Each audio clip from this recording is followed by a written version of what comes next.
So, greetings from the Eccentric Man. We've got another battle report coming up using Rebels and Patriots. This time it's a multiplayer game. We're going to have 3 on the Confederate side and 4 on the Union side. We'll be breaking it down into 4 commands for the Union and 3 for the Confederates. We're using 3 of the scenarios from the Rebels and Patriots rulebook spread out across a 12x4 table.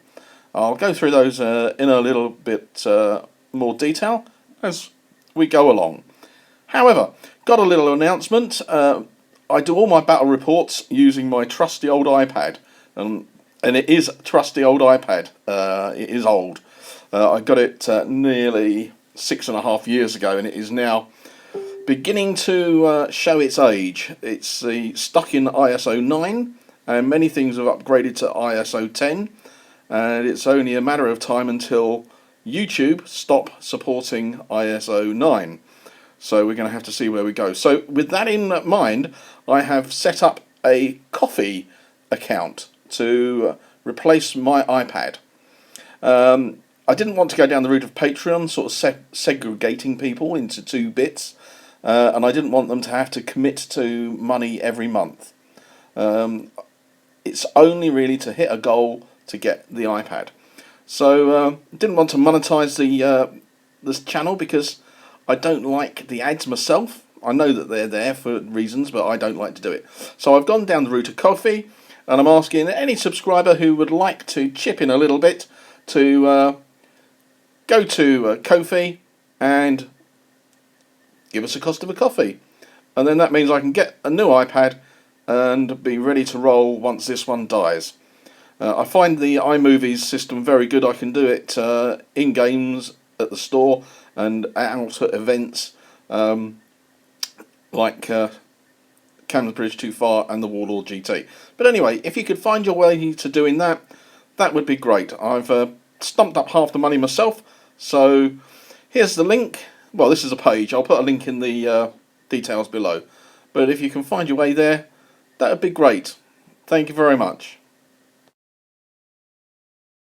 So what we have is 3 scenarios sort of from the book. One, we've got the bridge, but in this case we've actually allowed the Confederates to have 2 units up against the walls defending the bridge.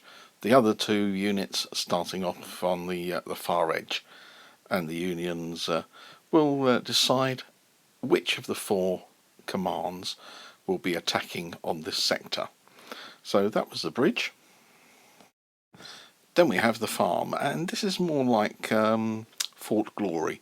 So the Confederates 24 points defending the farm, and against them they'll have somewhere in the region of possibly 50 points of Union to attack it. So we shall see how that goes. Soft cover, not hard cover behind the fencing, but that should give them a little bit of protection. So the final scenario is to attack the Confederates' batteries, and this is the big gun, and it is defending the centre.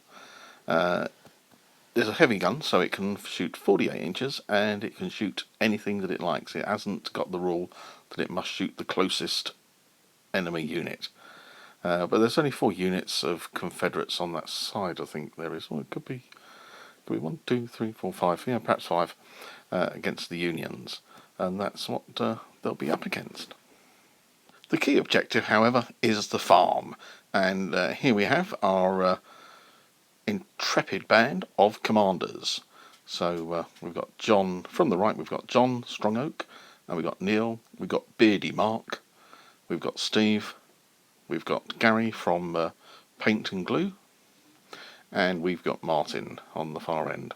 And these are going to be the commanders plus me in the game that we're about to watch.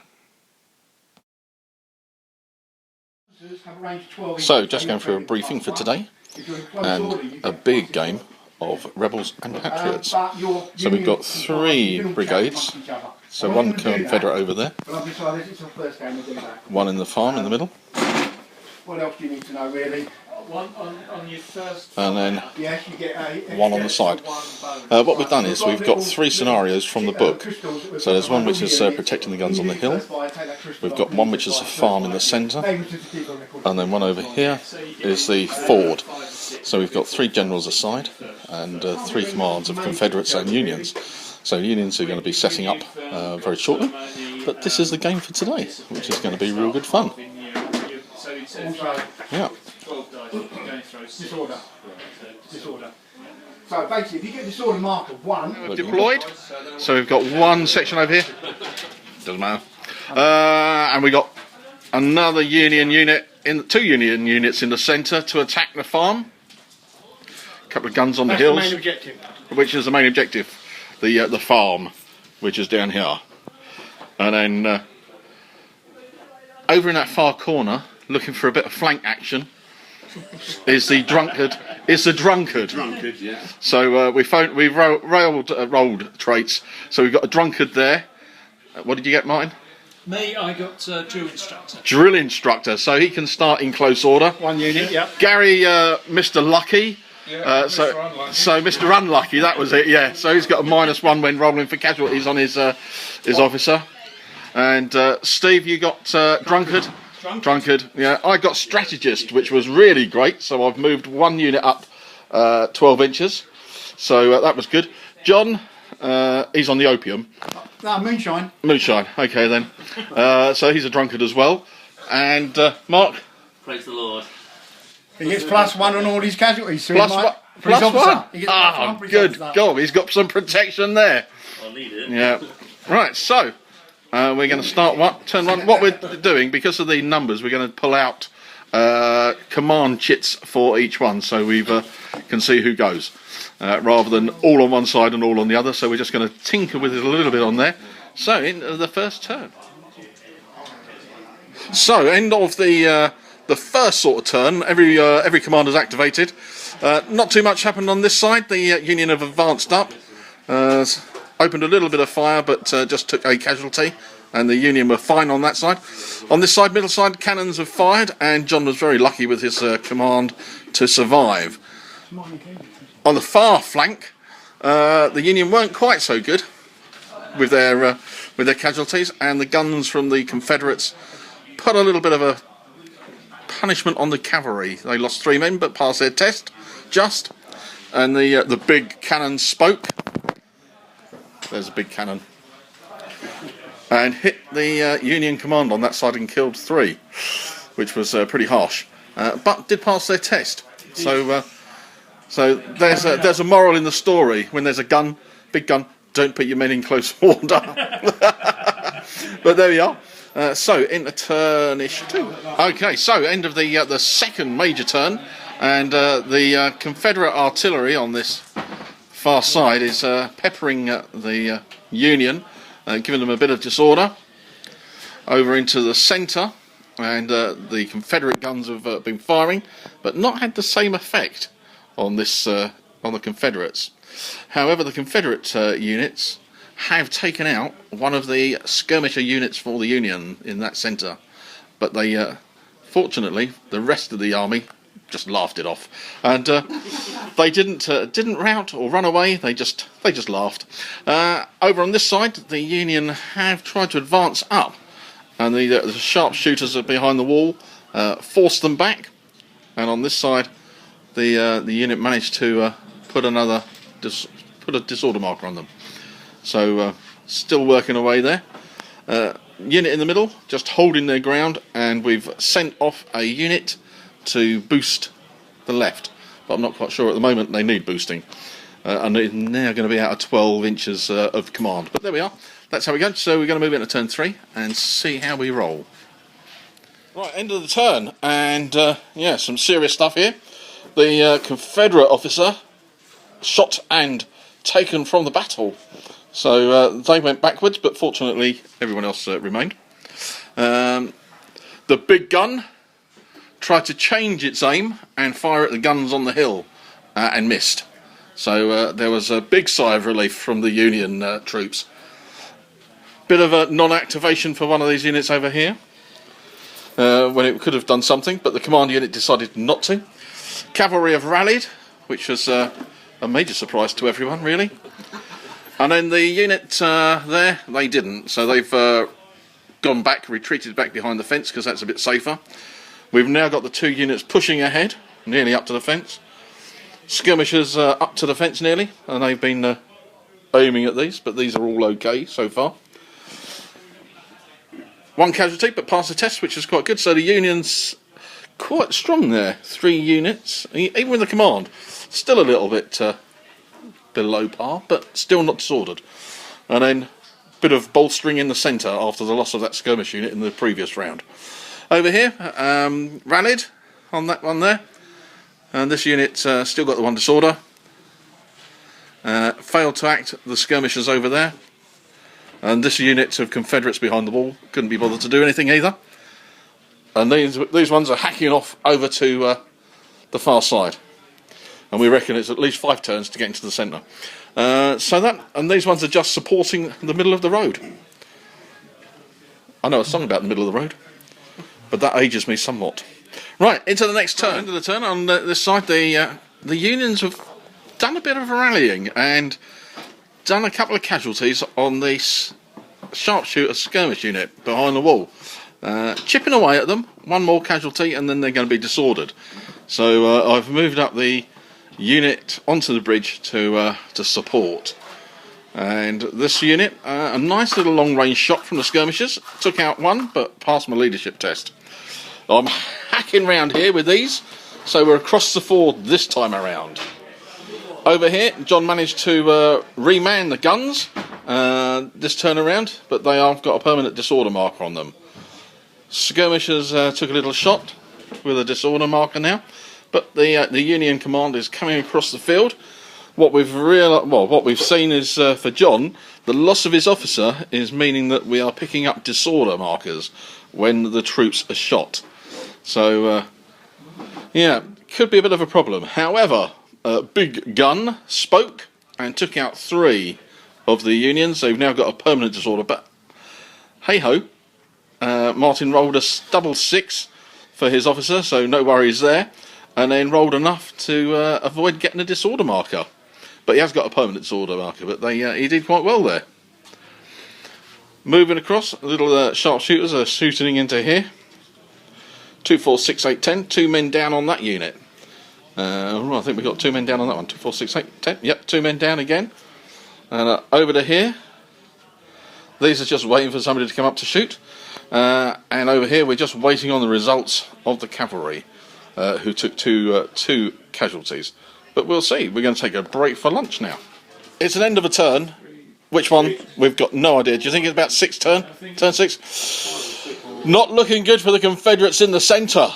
It's taken some shots and lost some morale. The early loss of the officer is certainly playing a factor here. So 1 unit has routed. This one has broken and gone backwards. 2 units routed. Yeah, 2 units are routed now. And the gun crew has gone. But fear not, because we've got the Confederate reserve from my flank coming round. Over on this side, I don't know what the Union soldiers are made of on that far side, but they are made of iron because we've shot them loads, and there's still 3, and they keep passing their leadership tests.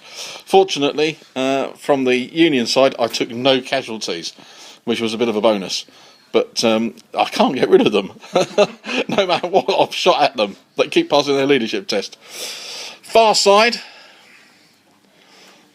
Once we've got this interloper Gary out of the way, he keeps taking photographs. The big cannon failed to go off. And then we had a little bit of problem here. 1 unit failed its test and had to go back because it took a casualty. Firing has now commenced between the Unions on the fence and the Confederates. Fortunately, the cavalry rallied. And, well, what can we say about this unit here? Which has consistently failed its rally test for the last 3 turns. So not so bad then. We're looking for a 4th. So into the next turn, but it's not looking good in the centre. So into the turn, and the Confederate centre is looking very bare. But my unit of Confederates, brave lads, they're coming round the back. More reinforcements for the Union. Rolled a double 6 and a unit of cavalry have appeared on the back. So light cavalry. Only one good bit of good news for the Confederates. The big cannon fired and has hit the Union commander's unit, knocked them down, and he's taken He's taken a disorder and he's going backwards. He's lost all his troops, but the rest of the Union are pushing forward. So yeah, running some problems there for Confederates. Yes, and a little voice from the back saying not all Union troops are going forward. After their initial rally, they have rallied, haven't they? They've rallied now. Yeah, so they're good. They've come forward. Cavalry didn't like the shots from the cannon and has gone backwards again. And these two units, did they fail to activate? No, both shot. They shot, but didn't do very much. A double 6 from the Confederate player on an activation of a unit meant that he could rally his troops automatically, and they've moved back up to the fence on their turn. So yeah, Confederates looking fairly happy on this side. Very sad in the centre. And we're good on the right for the moment because we've taken out the unit on the road, which only needed 5 turns, I think, to shoot at them. They were very hardy, but we're now considering a cunning plan.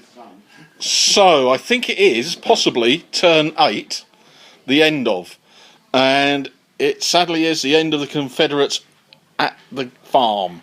And despite my plan of the reserves, they have driven off one skirmisher unit. The other skirmish unit are at the fence. So, and there's no Confederates in here, so we are saying that the Union have carried the farm, dropped the left flank, and get you a bit dizzy on that one, and they have failed to take the right flank, and the Confederates are consolidating on that side. Sadly, though, by the honour system that we're looking at in this game, the Union have won. And the Confederates will retire with a bit of honour intact, which is a win to the Union troops.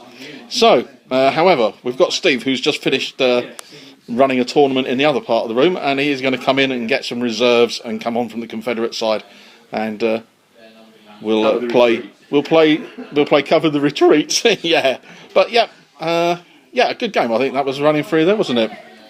With the numbers of players, and considering we started about quarter past 11, and what time are we now? About 3? Quarter past 3. That's not bad for and a break for lunch. That's not bad going for a 7-player game, was it? I think not bad time wise. Well, I'll leave you with some photos from the game. These ones were kindly supplied by Martin.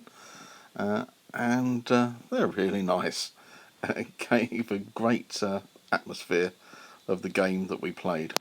So we've been looking for a set of rules really to get the American Civil War on the table. We've tried them with sharp practice, but we found sharp practice was a little bit too over the top at this time period for what we were trying to do, and plus the games that we were able to play in the times that we have, sort of the evening games at the store. So Rebels and Patriots seems to have filled that very nicely. And as you can see, we had 3 players of the Confederates and 4 players on the Union, and the game played really well and everybody enjoyed it. The random activation seemed to be okay, and even those which weren't taking part at that particular time were looking at and getting involved in what was going on with the game as it was playing. So, excellent game for the day. So, thank you very much for watching. If you liked it, give it a thumbs up. Follow and subscribe if you aren't. Share it with your friends if you think they might like it. And if you are a supporter and subscriber and you were able to pass me a coffee to help me get the iPad to carry on doing the battle reports, that would be great. And I will be much indebted and be looking forward to carrying on doing the channel as we have it. So, thanks very much for watching, and until the next time, Take care.